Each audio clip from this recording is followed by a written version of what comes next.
This is the Glock 43X, but not like you've seen it before. The Radian Afterburner Ramjet combo didn't just change how this gun feels, it replaced my 365XL, I sold it, got rid of it, and this is my new everyday carry. I don't say that lightly because I had that gun for 4 years. 500 rounds in, I've run it fast up close, but I've also run it precise and at distance. It hasn't flinched. But is it just another expensive trend, or does it truly make this Glock something more? Find out today on Another Prepared American.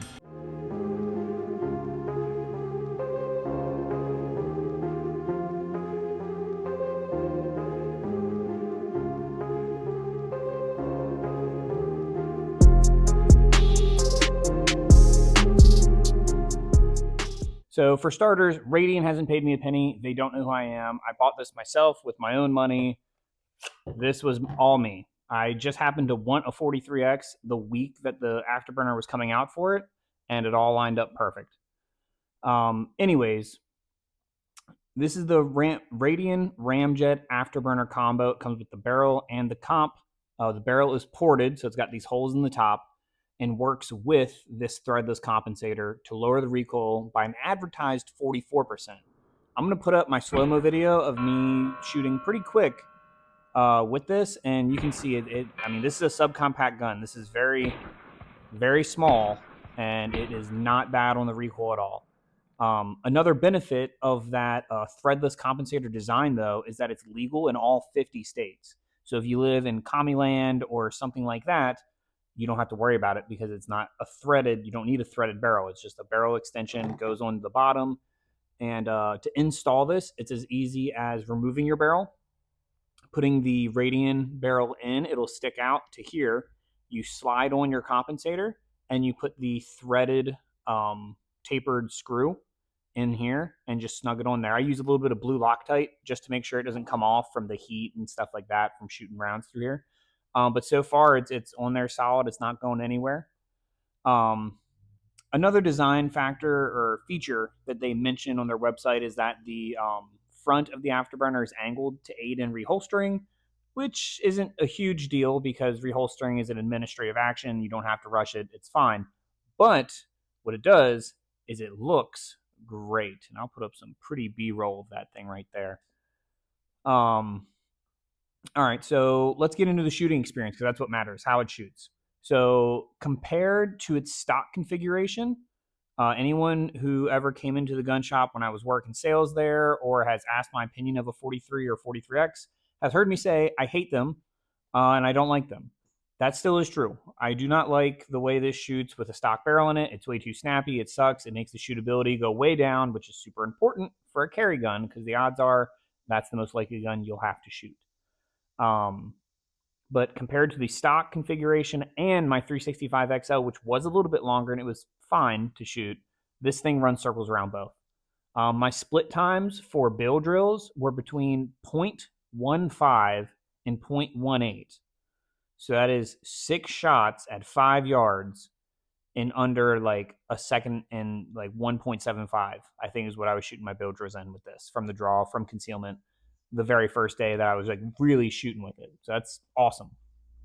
I think another aspect that makes this setup great of what I have is that I opted to go with the Holosun EPS carry with a 6 MOA red dot. So it's an enclosed emitter, so I don't have to worry about getting all of my belly button lint and french fry crumbs in it every single time I take it out of my pants at the end of the day. So my optic is never clouded up. There's never a bunch of crap in there. There's always a dot there. There's always a dot. 6 MOA is good size too. It makes it quick to pick up with your eyes. But yeah, I mean, this thing really tames the snappiness of a subcompact gun without adding bulk. Some comps can be huge, and that's a huge aspect to look into whenever you're going to be carrying this inside the waistband for 12, 14 hours a day. The holster that I opted to go with is the Tier 1 concealed. We'll do a little turnaround with this guy. And so far it's great. I put your standard 1-inch wedge on here just to cant it out a little bit so I can get a better grip on the gun, and that made a huge difference in drawing from concealment. I also originally had the discrete carry clips, but they were just too much for every day. They're way too tight. They're great for like tucking in your shirt for like special events, but just their standard clips are perfectly fine. I've been carrying this every day for 3 weeks or maybe a month now, in this heat, and it has been as comfortable as it could be. Of course, the grips get a little sweaty for my stomach, um, but I'm thinking about putting some Talon grips on here or handle-it grips, throwing that on here and seeing how that increases my grip on it. But even with the TLR7X Sub on here and a comp and a dot, this thing is still super concealable and is extremely comfortable. My only caveat to this is I would think about possibly running a secondary holster or a different primary without the light, and then pocket carrying a little handheld like that Streamlight macro stream that I've shown before on the channel, if you're worried about the bulk. So you can size up in the winter and have this whole setup with extra mag and all that stuff, or slim down in the summer whenever it's hot and you don't want a bunch of stuff touching you. I'm not a big guy at all. I'm only 5'10", 175, so super average, but I have no issues concealing this at all. I'll put some clips of me like carrying it and then showing you like, oh, he's got a gun. It's like, yeah, sure. I did buy this with the mag carrier, but I took it off soon after. I wore it for like 2 days like that. It was just too much. There was too much going on. It was too wide. I wasn't a fan. And so I think I'm going to end up picking up a Neo Mag mag carrier. It goes in your pocket, looks like a little pocket clip, but it has your mag on the inside. It just uses a magnet to hold it together. And that'll keep my reloads in the same spot, because pocket reloads, I'll put up a clip of me struggling to get it out because it falls down in your pocket, makes it a pain in the butt. So to avoid that, I'm going to get a Neo Mag so it keeps it in the same spot for repeatability's sake. And reliability on this thing so far. So far, it has been great. I am over 500 rounds now, so I felt like that was good enough to do at least an initial review. So far, I've had 2 failure to feeds. I'm trying to do like be super vigilant in logging all of my shooting with this. So 2 failure to feeds, and I believe they were magazine induced. So I have the Shield Arms 15 round mags as well as the mag release installed. I have heard that their springs can be a little finicky. And so we'll see. I'm going to keep running them, see how they do over time, see if they get better or see if they get worse, if like the springs weaken and that causes them to have a hard time pushing the follower up, which would be why it's not inserting the next round. But other than that, all I did for like cleaning and stuff, I haven't cleaned it yet. I wiped the initial sparkly grease crap that they put on their guns now, and then threw some Lucas Oil heavy duty gun stuff in there. But to sum up the malfunctions bit, reliability, no malfunctions caused by the gun or the comp. The brass consistently ejects, carbon buildup is minimal, and the teardown will be easy when I do have to clean it, because again, you just you break it down normal, unscrew the little screw, take your barrel out, clean it. Probably scrub the comp itself a little bit, just because you will eventually end up getting some built up on the inside there. But like I said, it's minimal so far, so I think it'll be okay. And what's next for this little guy? So recently, I posted a short of me doing some self-defense training at 130 yards, and someone brought up a good point. So I'll put their comment above, and they mentioned Usain Bolt and someone sprinting at me at the fastest man alive speed, and that would only give me an extra 4 seconds to get my shot off. So the next time I'm out on the range, I'll have to make sure I drill 200 to 300 yard pistol shots, so so that way I'm ready for high speed muggings. You never know. You never know when it's going to happen. We are a preparedness channel, so I got to be prepared.